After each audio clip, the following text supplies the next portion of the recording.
কয়েকদিন আগে এই চিকেন লেগ পিসগুলো রেস্টুরেন্ট ডিপো থেকে নিয়ে আসা হয়েছে, সেখান থেকে আমি কিছু লেগ পিস রেখে দিয়েছি।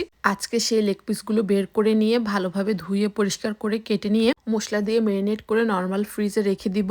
আর এই মশলাগুলো আমার আগে থেকে বানানো ছিল। আমি কয়েকদিন আগে পেরি পেরি চিকেন বানিয়েছি, সেখান থেকে কিছু গ্রেভি এক্সট্রা বানিয়েছি, সেগুলো উঠিয়ে ডিপ ফ্রিজে রেখে দিয়েছি। আজকে সেটা বের করে নিয়েছি। অন্য সময় হলে হয়তো আমি তান্দুরি চিকেনের যে মশলা সেটা দিয়ে সঙ্গে আদা রসুন বাটা বা অন্যান্য যা দিতে হয় চিকেন ম্যারিনেটের জন্য সবগুলো দিয়ে ভালো মতো মেখে নর্মাল ফ্রিজে রেখে দিতাম। কারণ এইভাবে চিকেন ম্যারিনেট করে নর্মাল ফ্রিজে রেখে দিলে 1 সপ্তাহের মতো ভালো থাকে। আর যখনই প্রয়োজন পড়ে একটু বের করে নিয়ে এয়ার ফ্রায়ারে দিয়ে দিলে সে খাবারটি সামনে দিলে আমার হাজবেন্ডও খুশি আর আমার বাচ্চাও খুব পছন্দ করে, সঙ্গে তো আমিও পছন্দ করি।